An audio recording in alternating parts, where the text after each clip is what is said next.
세상의 모든 사람들은 이름을 가지고 살아갑니다. 이름이라고 하는 것은 다른 사람과 나를 구별해주는 호칭입니다. 그리고 그 이름 안에는 모름지기 나를 향한 부모님의 소원이 담겨 있다고 볼 수가 있습니다. 예로부터 우리나라에서는 양반의 이름에는 여러 가지 호칭이 포함되어 있습니다. 예를 들면 율곡이인은 율곡이라고 하는 호와 수컨이라고 하는 자가 있었고, 그리고 이라고 하는 관명이 있었습니다. 그 외에도 어릴 적에 심사임당이 부른 아명으로는 혈룡이라고 하는 이름이 있었고, 친구들이 부른 이름으로는 석담, 우제라고 하는 이름이 또 있었습니다. 그래서 한 사람이 6가지의 이름을 가지고 살았습니다. 그런데 서민들은 평생 어린 시절에 아명으로만 살다 간 사람이 많습니다. 아명 가운데는 태어난 간지나 달을 기준으로 갑돌이, 정월이 이런 이름이 있고, 태어난 순서에 따라서 삼돌이, 꼭지, 막내 이런 이름도 있었습니다. 그리고 그 사람의 성격에 따라서 억척이, 납작이 같은 이름도 있고, 무병장수하라는 뜻에서 천하게 지은 이름으로는 개똥이, 소똥이도 실제로는 사람의 이름으로 불렸습니다. 동식물의 이름을 붙인 이름으로는 강아지, 송이 이런 이름이 있고, 그나마 여자는 출가하면 아명이 없어지기 때문에 태코로 불렸습니다. 김씨, 이씨, 그리고 고향을 따라서 정선댁, 상주댁 이런 이름으로 평생을 살아가기도 했습니다. 그런데 히브리인들은 이름을 소중히 여겼습니다. 그래서 이름값을 하지 못하거나 새로운 비전을 품게 되면 이름을 바꾸기도 했습니다. 아브라함과 사레가 아브라함, 사라로 이름을 바꾸었고, 사울도 바울로 이름을 바꾸었습니다. 예수님께서는 시몬을 부르셔서 제자를 삼으시면서 그 이름을 베드로로 바꾸어 주셨습니다. 그러면 오늘 본문에 나오는 삭개오에게는 어떤 이름의 뜻이 있습니까? 삭개오의 이름은 본래 청결하다라고 하는 의미가 있었습니다. 아마도 그의 아버지가 자식에 대한 기대와 열망으로 좋은 이름을 지어주었던 것 같습니다. 그런데 예수님께서 삭개오의 집에 들어가자 사람들이 말하기를 저가 죄인의 집에 유하러 들어갔도다, 그렇게 말하면서 수군거렸습니다. 이로보건대 삭개오는 자기 이름처럼 청결하거나 정직하게 살지는 못했던 것 같습니다. 빌레몬스에 보게 되면 도망친 노예인 오네시모라고 하는 사람이 등장하고 있습니다. 이 오네시모의 이름의 뜻은 유익하다고 하는 뜻입니다. 그런데 오네시모는 도망친 노예였기 때문에 자기 주인에게 이미 손해를 끼쳤습니다. 바울은 오네시모를 만나서 그로 예수를 구주로 영접하게 하고 그를 제자로 양육하고 가르친 다음에 다시 주인에게 돌려보내면서 이런 편지를 썼습니다. 빌레몬서 1장에 보게 되면 그가 전에는 내게 무익하였으나 이제는 나와 내게 유익함으로 내게 그를 돌려보내노니 그는 내 신복이라 하는 해명서 그리고 추천서를 달려보냈다고 하는 것입니다. 도망친 노예 오네시모는 예전에는 유익하지 못한 사람이었습니다. 그런데 예수를 구주로 영접한 다음에는 모든 이들에게 유익한 사람이 되었습니다. 그래서 그를 돌려보내면서 이제 용서하고 다시 받아주어라, 이런 편지를 보낸 것입니다. 만일 삭개오도 예수님을 만나지 못했다면 돈은 많이 벌고 잘 살았을지는 모르지만 항상 다른 사람들에게 손가락질을 받고 양심의 가책에 시달리면서 내적인 갈등을 가지고 살아갔을 것입니다. 그러면 예수님을 만난 날 삭개오에게는 어떤 일이 일어난 것입니까? 예수님이 여리고로 지나가셨습니다. 삭개오는 세리장으로 살면서 그동안에도 많은 사람들을 통해서 예수님에 대한 소문을 들었습니다. 그리고 여리고는 부유한 도시였기 때문에 여리고의 세리장은 대단한 자리였습니다. 그러던 그가 예수님께서 산상수훈을 가르치셨고 오병이어의 기적을 베푸셨고 그리고 나병 환자, 소경, 백부장의 하인의 병도 고쳤다고 하는 소문을 들었습니다.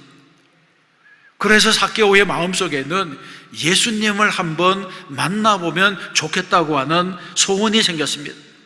주님을 향해서 마음의 문이 열린 것입니다. 예수님의 소원을 듣고 그 귀가 열리고 마음이 열리게 되었습니다. 삭개오의 축복은 바로 여기에서부터 시작되었습니다. 그때 마침 예수님께서 자기가 살고 있는 동네인 여리고로 지나가시고 있다고 하는 소식을 들었습니다. 삭개오는 이 소식을 듣고 길거리로 달려나왔습니다. 나와보니 이미 사람들이 빽빽하게 둘러서서 예수님을 볼 수가 없었습니다. 그래서 삭개오는 체면불구하고 돌무화과 나무 위로 올라갔습니다. 예수님이 어떤 분이신지를 자기 눈으로 꼭 보고 싶어서 나무 위로 올라간 것입니다. 삭개오는 예수님을 만나는데 장애물이 된 사람의 장애물, 그리고 키가 작은 장애물을 그것이 자기 앞을 가로막더라도 주저함이 없이 나무 위로 올라갔습니다. 적극적으로 장애물을 극복하고 그리고 돌무화과 위로 올라가서 예수님을 만나게 된 것입니다. 삭개오는 예수님을 만나기 위해서 겸손해졌습니다. 다른 사람이 뭐라고 말하든 다른 사람의 시선에 신경을 쓰지 않았습니다. 미국으로 이민을 간 사람은 3년이 고비라고 하는 말이 있습니다. 3년 동안 버려야 될 것을 버리지 못하면 이민세관에 정착하기 어렵다는 것입니다. 그 세 가지가 무엇이냐면 첫 번째는 체면입니다. 내가 누군데, 내가 어떻게 이런 일을 해, 이런 생각을 버려야지 정착하게 됩니다. 제일 밑바닥에서부터 무슨 일이라도 할 수 있다고 하는 자세를 가져야 됩니다. 모든 체면을 접어버리고 남의 집 마당 잔디도 깎고 허드렛 일도 하고 막일도 해야 됩니다. 둘째는 명함입니다. 옛날에 내가 누구였는데 이런 생각을 버려야 됩니다. 한국에서 인류대학을 나오고 대기업에서 임원을 했더라도 과거는 다 잊어버리고 미래지향적이 되어야 합니다. 과거의 화려한 경력, 여기에 매이면 실패한다고 하는 것입니다. 셋째는 나쁜 성격입니다. 욱하는 성격, 다른 사람을 욕하는 성격, 남의 말을 못 듣는 성격, 이런 것을 버려야 됩니다. 조금이라도 언짢아지면 소리를 지르고 화를 내는 것은 자기 집에서나 통하지 남의 나라에서는 통하지 않습니다. 이런 성격을 버려야지 남의 나라에서라도 잘 살아갈 수 있다는 것입니다. 여러분, 신앙생활도 마찬가지입니다. 체면, 묵은 명함, 나쁜 성격, 옛사람을 가지고는 영적으로 성장하기가 어렵습니다.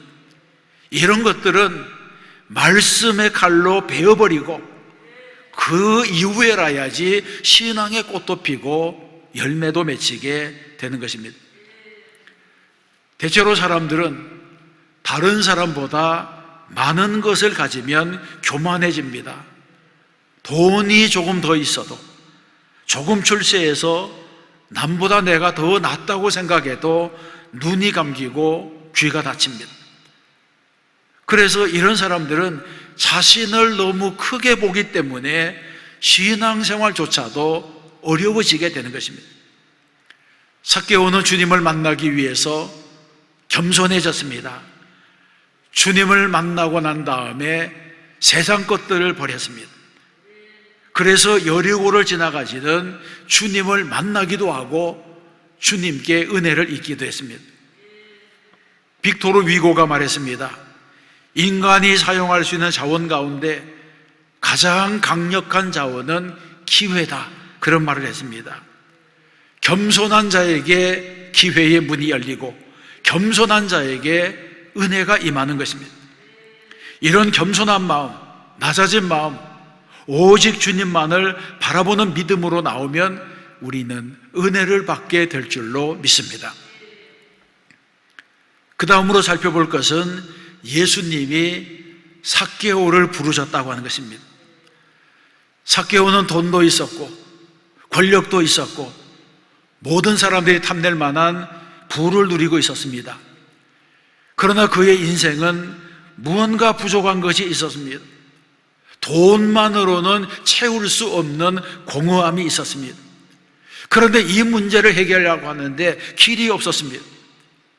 그때 세상 모든 사람들이 따르는 한 선생님이 자기가 살고 있는 마을로 지나가고 있었습니다. 삭개오는 그분을 만나고 싶었습니다. 권력이 대답하지 못하고 돈이 대답하지 못하는 인생의 근본적인 문제에 해답을 주실 수 있는 그분을 만나고 싶었습니다. 그 순간이 삭개오에게는 기회였습니다. 그래서 삭개오는 간절한 마음을 가지고 돌무화과 나무 위로 올라가게 된 것입니다. 이탈리아 시칠리아에는 시라쿠사라고 하는 거리에 동상 하나가 있습니다. 이 동상은 발에 날개가 붙어 있습니다. 그리고 앞머리에는 머리카락이 무성한데 뒷머리는 대머리입니다. 그 동상 아래 다음과 같은 글귀가 써 있습니다. 누가 만들었는가? 리시퍼스. 이름은 무엇인가? 기회. 왜 발에 날개가 달렸는가? 빨리 달리기 위해서. 왜 앞머리는 그렇게 무성한가? 내가 지나갈 때 쉽게 잡을 수 있게 하려고. 왜 뒷머리는 대머리인가? 한 번 지나가면 다시 붙잡지 못하도록. 이런 글입니다. 그리고 이어서 바로 나의 이름은 기회입니다. 이런 것들이 새겨져 있습니다. 기회에 대한 교훈의 동상이라고 볼 수가 있습니다. 삭개오에게도 일생에 있어서 한 번 있을까 말까 한 기회가 지금 지나가고 있습니다. 그래서 체면불구하고 나무 위로 올라갔습니다. 바로 그때 예수님께서 삭개오를 보시며 말씀합니다. 예수께서 그곳에 이르사 쳐다보시고 이르시되 삭개오야 속히 내려오라. 내가 오늘 내 집에 유하여야 하겠다. 이렇게 말씀합니다. 예수님은 삭개오를 처음 보셨지만 그의 이름을 아시고 불러주셨습니다. 예수님은 삭개오가 누구인지, 그에게 어떤 고민이 있는지, 그의 문제가 무엇인지를 이미 다 아시고 부르신 것입니다. 시편 139편에서도 말씀합니다. 여호와여 주께서 나를 살펴보셨으므로 나를 아시나이다. 주께서 내가 앉고 일어서심을 아시고 멀리서도 나의 생각을 밝히 아시오며 나의 모든 길과 내가 눕는 것을 살펴보셨으므로 나의 모든 행위를 익히 아시오니 여호와여 내 혀의 말을 알지 못하시는 것이 하나도 없으시니이다. 이런 말씀입니다.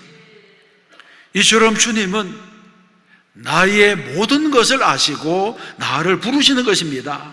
그래서 예수님이 삭개오를 부르실 때에 회개해라, 내 죄가 많다, 내 과거를 청산해라, 이런 말을 하지 아니하시고 다만 속히 내려오라, 내 집에 유하여야 하겠다, 이렇게만 말씀하셨습니다. 여러분, 이것이 얼마나 귀한 말씀입니까? 기독교는 만남의 종교입니다. 기독교는 도덕과 윤리가 아닙니다. 철학이나 고상한 사상을 가르치는 것이 아닙니다. 기독교는 만남입니다. 하나님을 만나고 예수님을 만나고 성령님을 만나서 변화되는 것이 바로 기독교입니다. 한 자매가 전도를 받아서 예수를 믿게 되었습니다.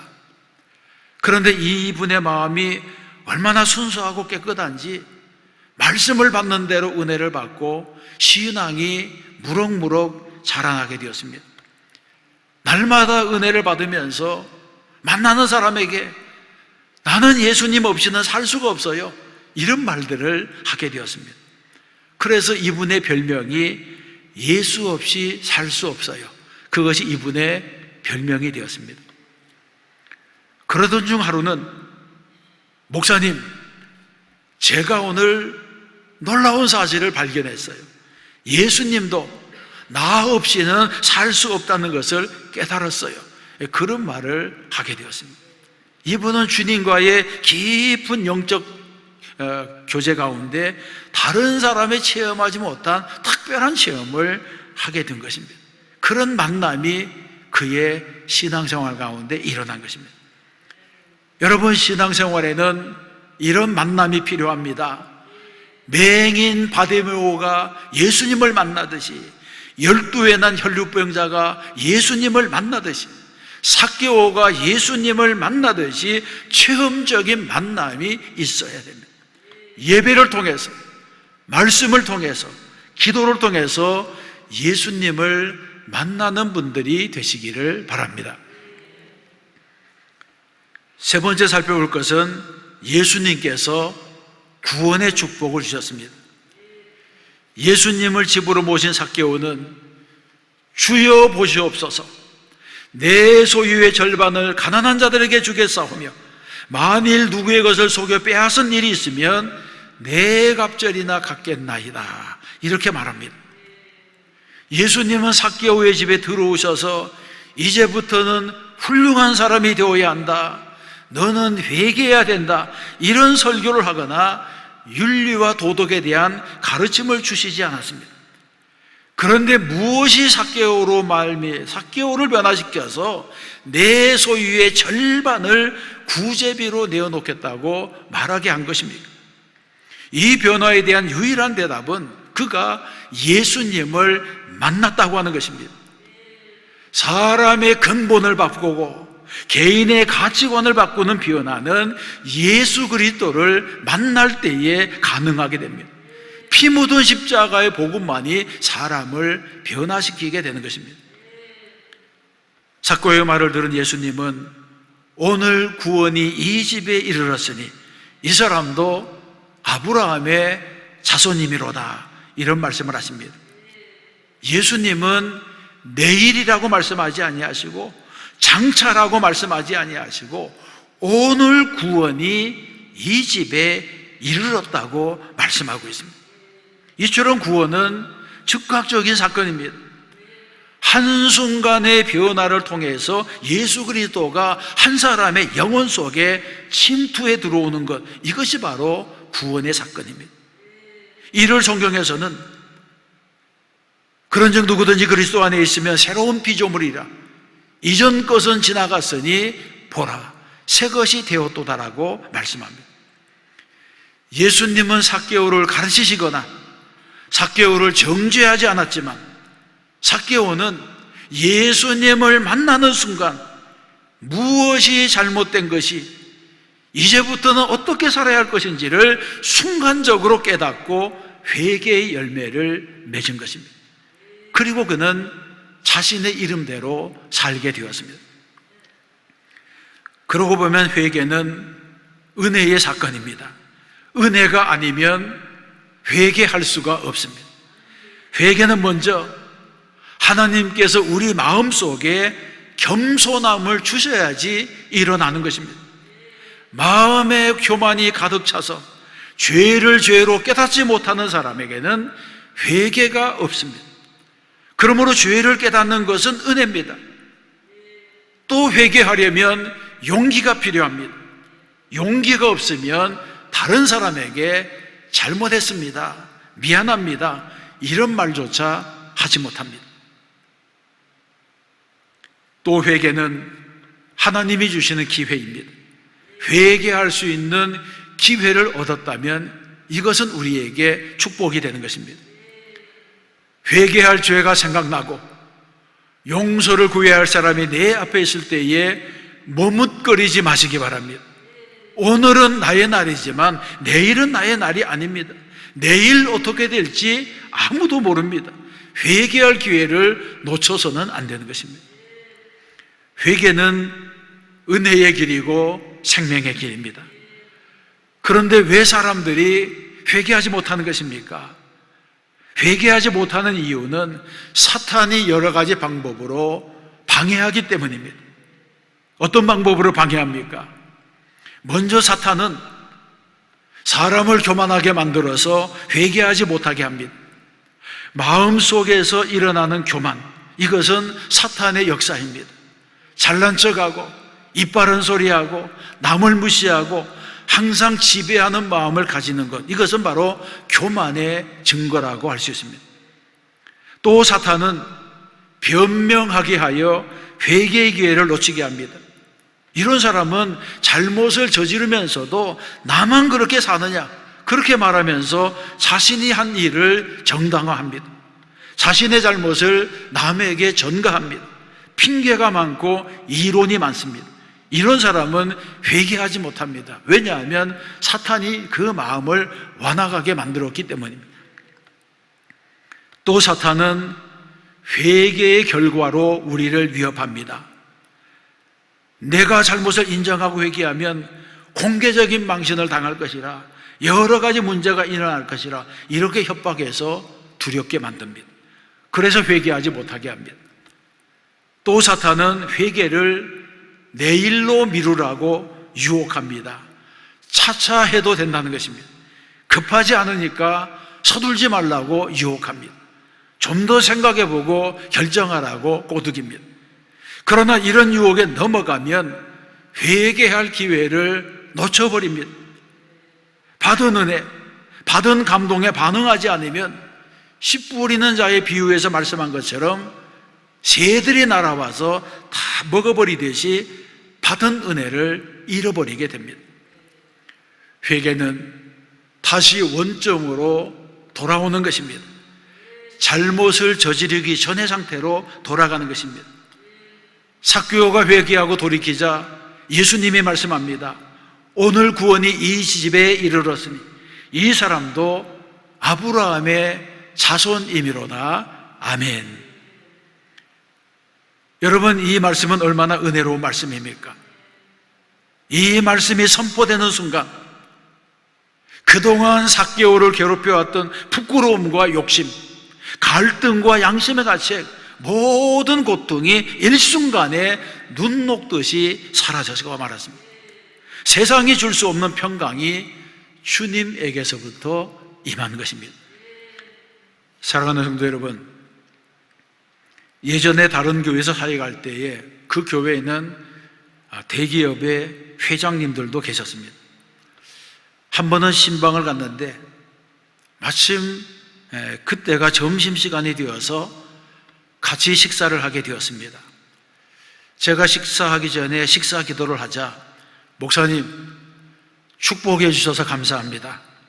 목사님이 기도해 주시니 마음이 편안합니다. 그런 인사를 했습니다.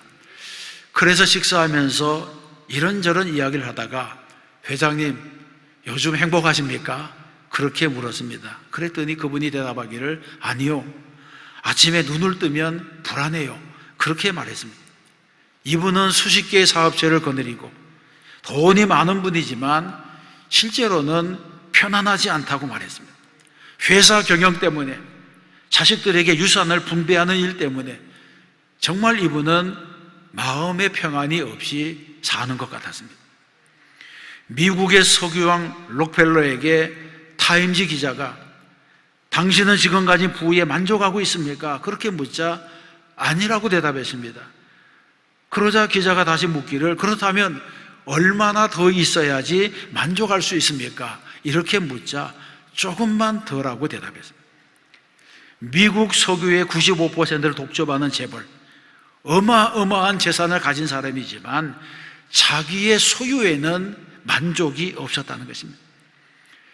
그런데 이런 마음은 누구나 가지고 있는 마음입니다. 13평짜리 아파트에 사는 분을 신방했더니, 목사님, 13평은 너무 좁아요. 20평짜리 아파트로 이사해 가게 기도해 주세요. 그렇게 말했습니다. 수년 후에 이분이 정말 20평짜리 아파트로 이사를 갔습니다.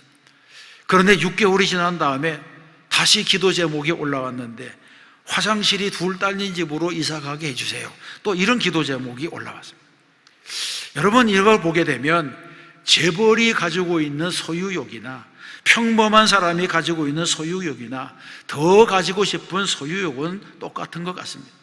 이 말을 다르게 표현하면 이 세상에는 소유로는 만족을 얻을 수 없다는 말과도 같습니다. 여러분, 세상 사람들은 가진 것이 많아지면 교만해집니다.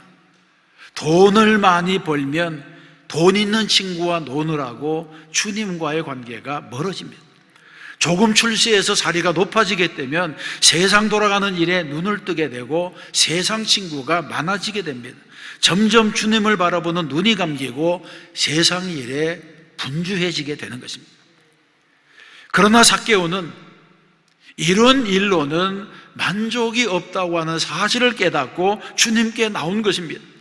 그리고 주님을 만나서 교만한 자리에서 물질로 채우려던 그 자리에 주님을 모셔드리게 되었습니다. 그러자 그 인생이 바뀌었습니다. 주님께서 오늘 구원이 이 집에 이르렀으니 이 사람도 아브라함의 자손이미로다, 이렇게 말씀하시면서 축복해 주셨습니다. 여러분, 세상에는 인류대학을 나오고도 자살하고 최고의 대학에서 박사과정을 밟다가도 자살을 하고 사법고시에 합격을 하고도 자살을 합니다. 유명 인사가 되고 나서도 돈도 벌 만큼 벌었는데 자살을 하는 것입니다. 왜 그런 것입니까? 사람들은 그것이 전부인 줄로 알고 쫓아다녔는데 막상 해보니 그게 아니라고 하는 것입니다. 혹시 여러분에게 어려움이 있습니까? 문제가 있습니까? 그 문제를 가지고 나무 위로 올라가시기 바랍니다. 주님을 만나시기 바랍니다. 주님만이 우리의 구원이시요 우리의 생명이시요 내가 환난 날에 피할 바위시요 산성이시요 피난처가 되시는 것입니다. 그림으로 인해 세상을 살아가면서 언제나 오직 예수 중심의 신앙을 가져야 합니다. 로마서 10장에서 말씀합니다. 누구든지 그를 믿는 자는 부끄러움을 당하지 아니하리라. 아멘. 날마다 예수님과 동행함으로 승리하는 저와 여러분 되시기를 주님의 이름으로 축원합니다. 반드시 말씀대로 살 때에 하나님께서 우리 앞에 시온의 대로를 열어주실 줄로 믿습니다.